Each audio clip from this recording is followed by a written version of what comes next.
Welcome to One Word a Day. I'm Sophie, your pilot into the universe of Chinese. Today's expression, 淡泊明志. Okay.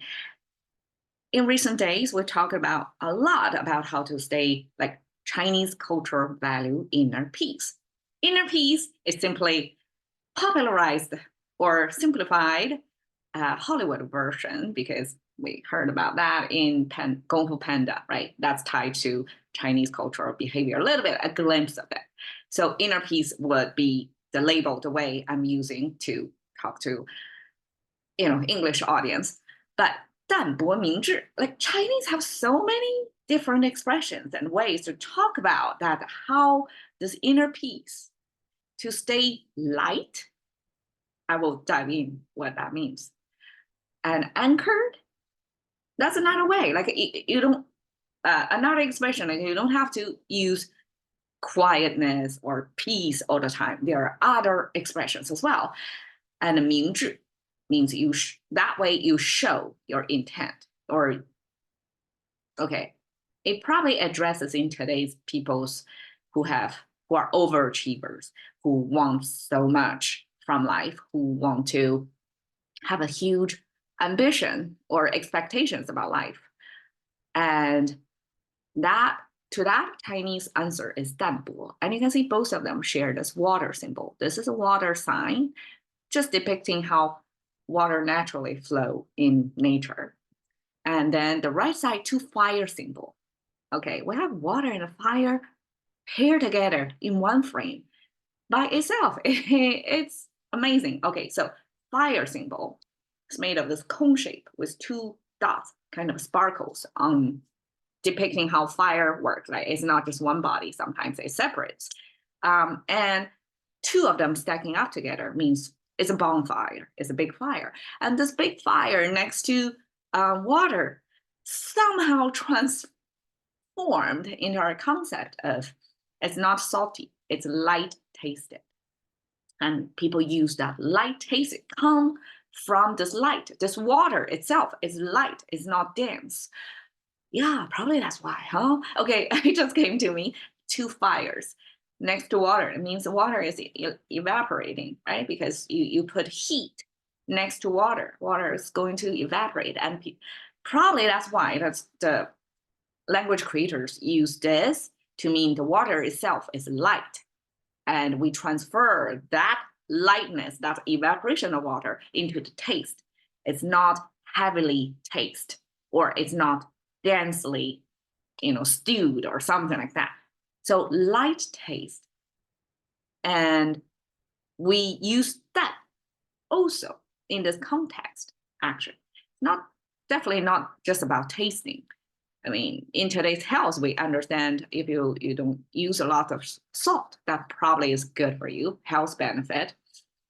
You eat food lightly, and you actually look at everything in life lightly. So that actually means detachment.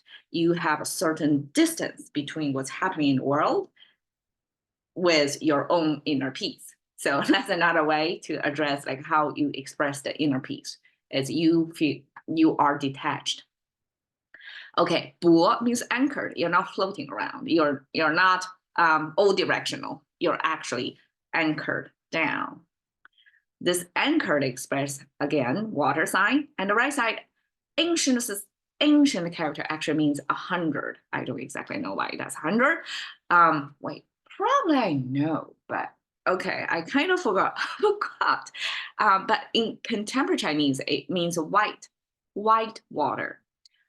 Okay, white came from this almost like sun symbol. I guess that's a weird way to render sun. It doesn't really look like sun because the sun got to be a sphere plus one horizontal line. That means the energy from the sphere, the shape and the energy. That's the definition of the sun.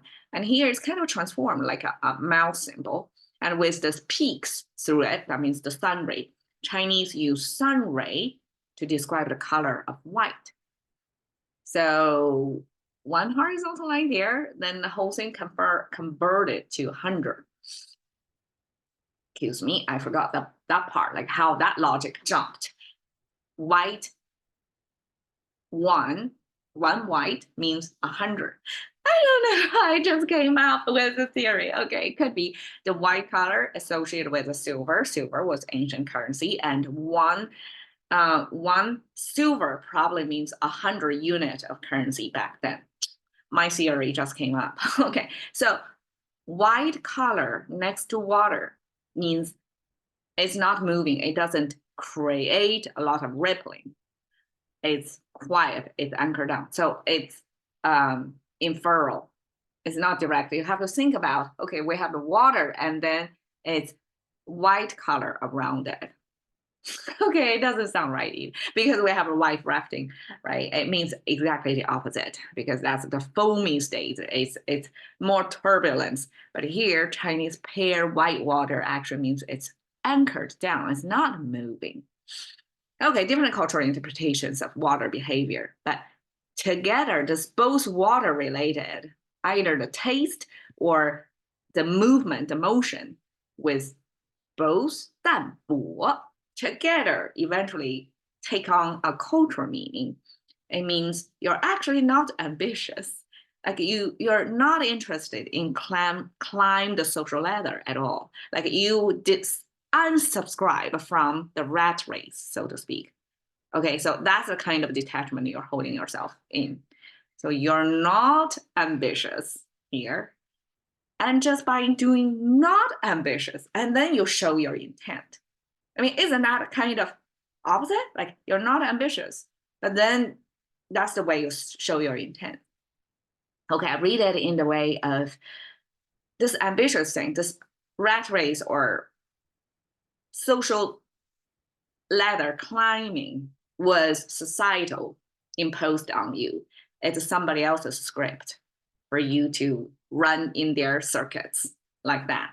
But once you kind of detach yourself from all that, then the purpose of life, meaningful to you, not to society, it's your reason to being here. That's the intent. Only by stripping off the societal shackles, so to speak, then you can expose or show your real reason why you're here at the space and time. Okay, this Ming is made of this gridded window. Ancient times, we don't have glass window. Glass was imported in China probably 200 years ago at most. Before then, when the language was created, the windows were made of paper paste over there. But the paper is easy to break, right? So people devised this elaborate window grid line kind of to break the big space into smaller pieces, but at the same time, light can pass through, right? And with the paper paste. So this grid line on the paper in all kinds of elaborate shapes shows our window. And we have a moon sign. This is just a crescent moon. We have moon paired with window. That means at nighttime, the light shines through this paper pasted window pane and then indoor. And that's how, because ancient times, unless we light up a candle, which is oil lamp, that you're rich enough to afford that. If it's a full moon night or something like that, and then you are going to have natural lighting through that window. And that's how language will actually express light through darkness. This describe a night scene. It's supposed to be dark. But if in the dark, you're able to see with moonlight, that's the way how things show. We use the opposite to even bring out the brightness more. Okay, and I guess that's kind of shed light on, kind of similar expression in English, right? Shed light on, might as well moonlight on, right? Okay, 智, heart, and then we have a 是 on top of it. 是 in English, in Chinese, is one horizontal line, and then we have a 10. 10 is expressed by, okay, over here it becomes a trident shape because that's confusing. Trident shape means plant, but according to scholars, this means 是 means full grown, fully responsible man that the ruler of the country can use. So they can be both warriors and scholars, kind of Renaissance man. I mean, ideal for the ruler, right? You have able-bodied and able-minded man to serve you. And that in ancient times is the goal for the man to grow into, as part of the ruling mechanism. And that's paired with the heart, that becomes the intent. And, it's a twist of plot because that's the intent original combination.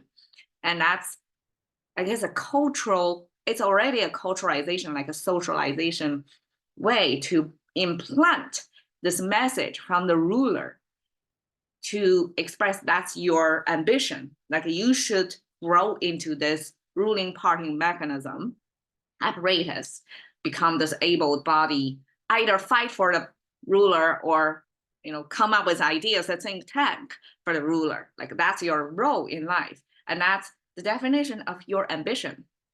The word itself talks about that. But over here, another word probably more than is, that's individual focus, not from the ruler's point of view, but from your own as an individual person, tells you to strip off all that ambition. And that's how you show your real reason to be here. And that's the kind of intent. It's not to be part of the cog in the, the whole mechanism. All right, so that I translated as stay focused. Probably there is better translation. And 淡泊明志 is the expression that you can use to comfort yourself. Because when you feel like a failure in this world, you can always say, I'm 淡泊明志. Like I'm really stripping off all that desires and ambitions. And that way I can find out who I am really and, shed light on, my purpose. That's how I know myself, by getting rid of the desires, by being detached from all of that, told you from your young age. All right. Thank you for your time. See you another day.